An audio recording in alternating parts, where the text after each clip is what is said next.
Hi, folks. With Tacitus today, your pushback channel. And thank you for joining this audio live stream. In this essay, I'd like to talk about what I think, at least, is the vexing question of why, and almost at the same time, all across the Western world, have the governments of the people, the supposedly elected by the people governments of the Western world, why have they all simultaneously agreed to sell out their fellow citizens? Now, this is something that is really unique in history. This kind of hasn't really happened before. And if it has happened, it's certainly not on this scale. So all of the Western countries, with Britain and the United States, Canada, Australia, and New Zealand, and all the governments, all the elite, the political elite class, all at around the same time, all decided, hey, guess what? Fuck the electorate, fuck the citizens, fuck the democratic process, fuck the legal process. We're in control now, and we'll do what the fuck we want, and we report into the globalists, and that's how it is. The days of people choosing their government and the government, delivering policies that people want and agree with, no, that's over. We're now in charge, and people, fuck you, people, and that was pretty much it. And again, this happened simultaneously across the whole Western world. So it's not just an accident that one outfit decided to do, one country decided to do it, or there was an odd sort of outlier politician. The entire political class in the Western world acted as one to decide, no, democracy doesn't, no, we're not doing this anymore. We're not sharing power with you. And what the people want is irrelevant. We will decide what happens. And that's it. What the people want, and if the people don't like what we're doing, we'll just accuse them of being Nazis. And they all use the same playbook. So let's have a look at that, because again, it's how did this happen, for goodness sakes? How were the globalists able to so successfully and so quickly infiltrate the party machinery of the big political parties, or all the political parties pretty much, and to effectively take over the entire body politic and to do it all at roughly the same time? This just seems astonishing to me. I would never have thought it was possible. But let's sort of have a look at how democracy developed, or what became democracy. And when I say democracy, I mean where the people vote to choose their government, and the government is responsive to the government, reports to the people, and delivers policies and so on. In the main, maybe not every single policy. I'm not sure you'd get many people would vote for taxation, for example, but it is necessary, and people vote for social and public services that do require taxation to fund them. But nonetheless, so let's not get caught up in the weeds of that. The government responds to, elected by the people, chosen by the people, responds to what the people want in terms of policies and so on, expenditures and the like. Now, there are sort of short circuits to this. When a government decides they want to go to war, they don't get the support of the people. They don't get the people, oh, look, we're thinking of going to war with those dudes down the road. Can we just have a vote on it? They don't do that. So democracy was suspended during times of war, where the elites say, no, you have to fight and die for us and to protect our interests. And to some extent, maybe the interests of the citizens.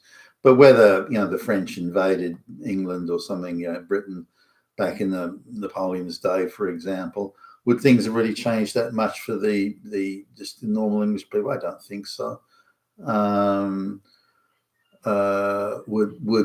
If the World War II, if the Germans had, the World War I, if the Germans had prevailed, would things have changed that much for the British citizens? I doubt it.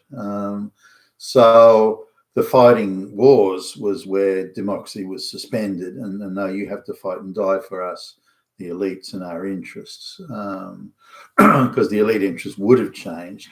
A lot of those elites would have lost their privileged positions and maybe had their lands confiscated, or maybe even be held accountable for promoting war or something like that.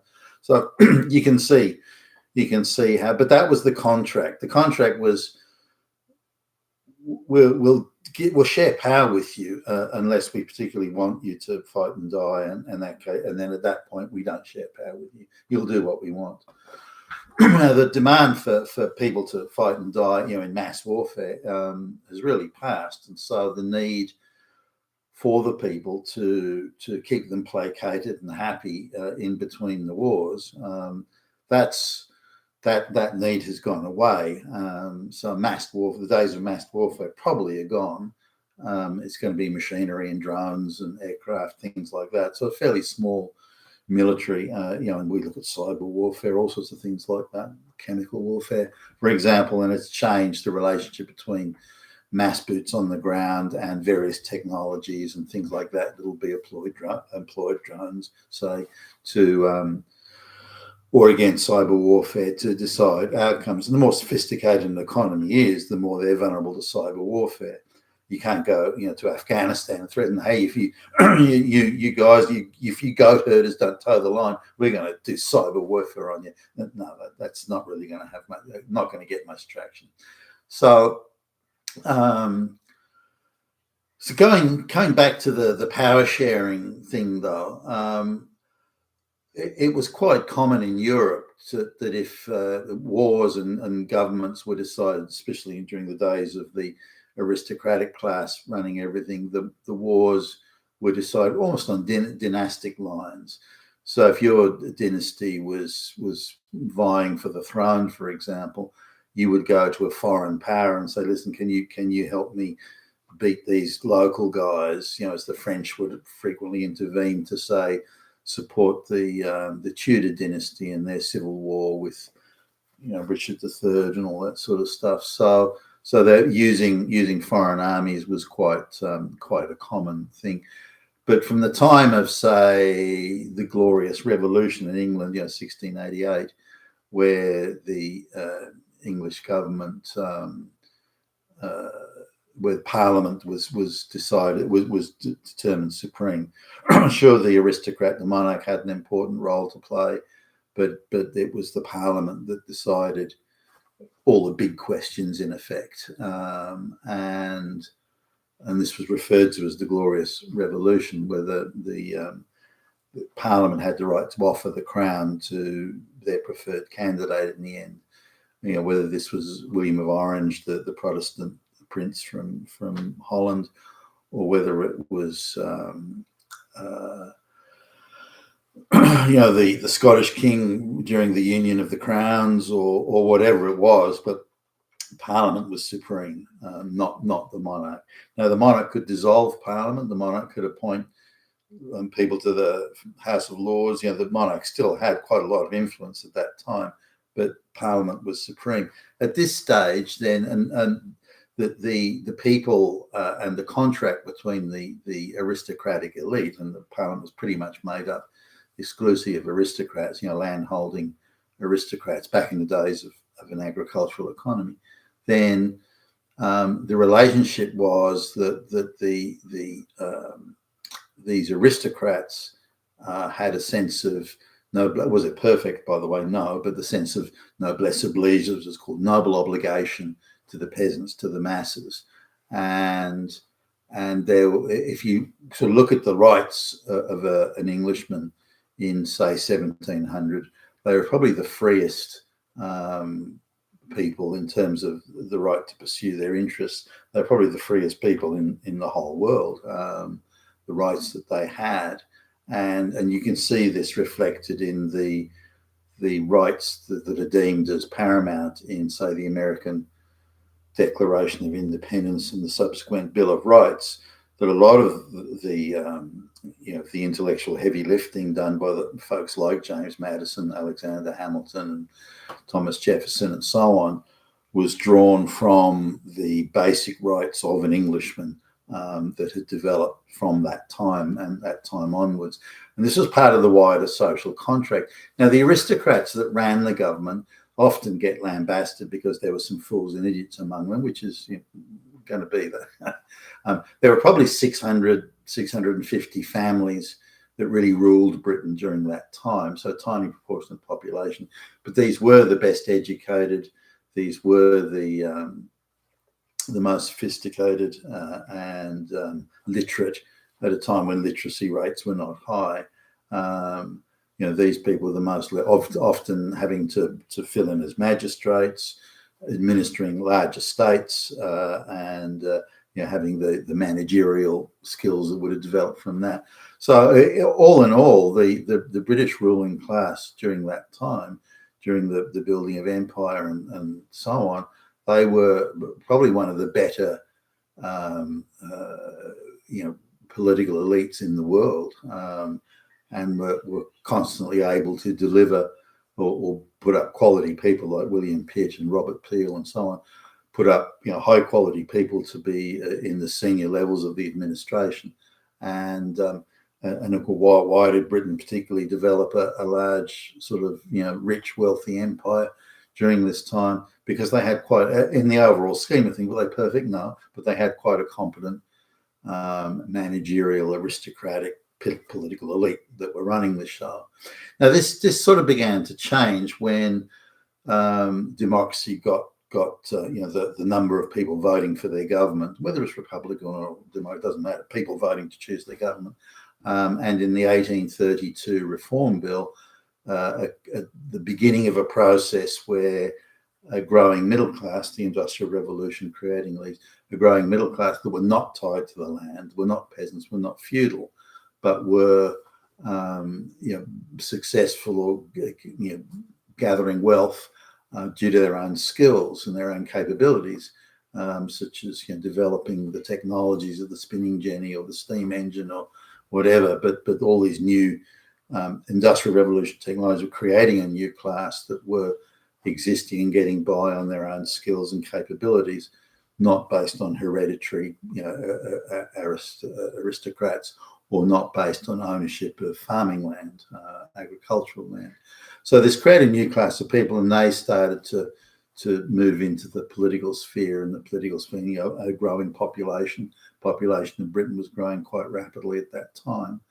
So this began to create new relationships between the people in charge, the elites, the political elites, and the people, and this developed a social contract along the lines of representation, people actually choosing their government via the ballot box. Now, it began slowly in 1832, but by the 1860s, it was starting to get pretty serious. And by the 1880s, we're talking the era of William Gladstone and Benjamin Disraeli and so on now in England, these relationship between the political elite had become not completely, but decidedly more middle class.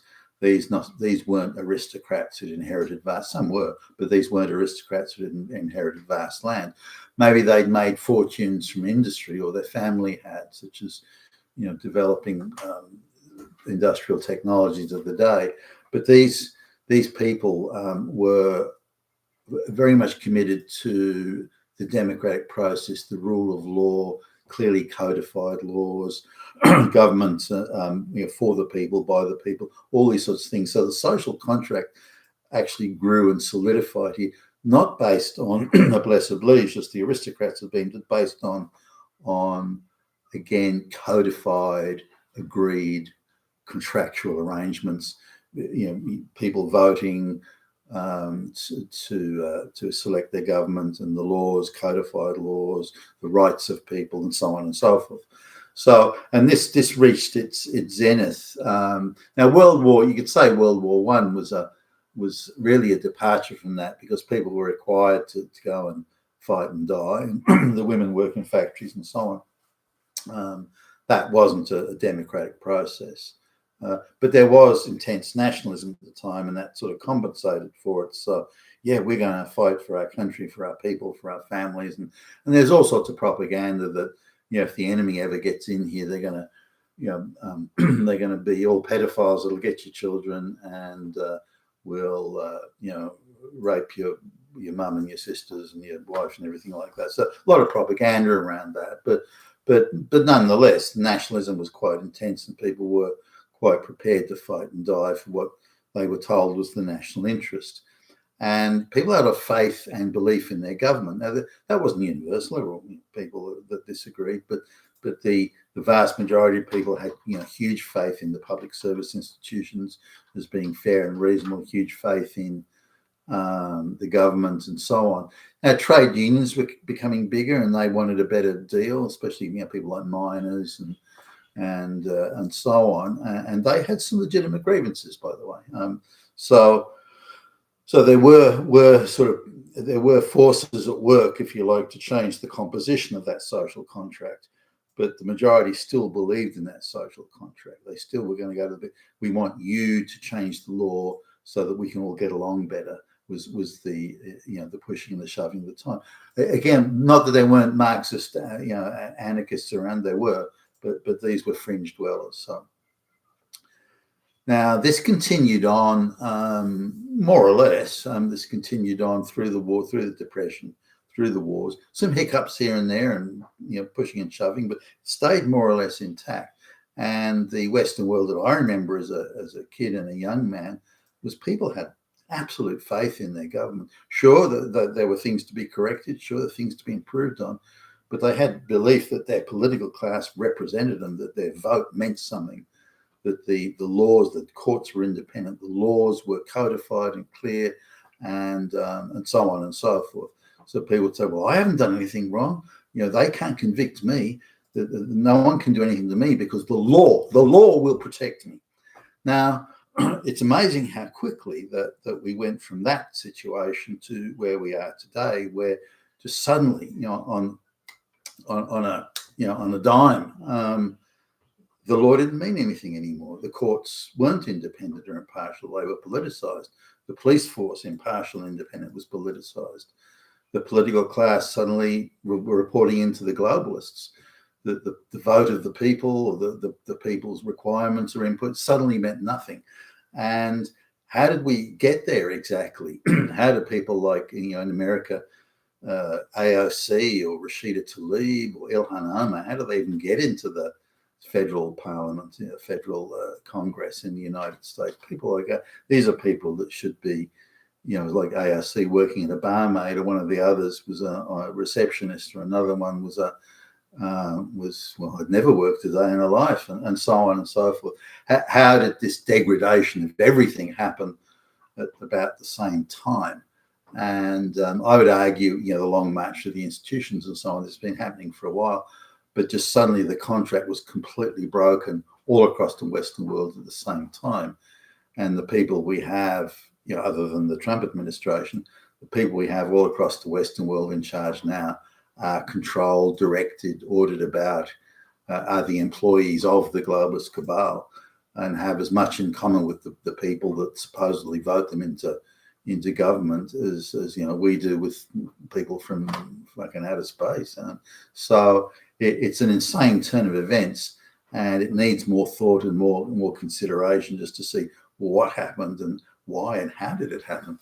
You've been with Tacitus today, your Pushback channel. Thank you for listening.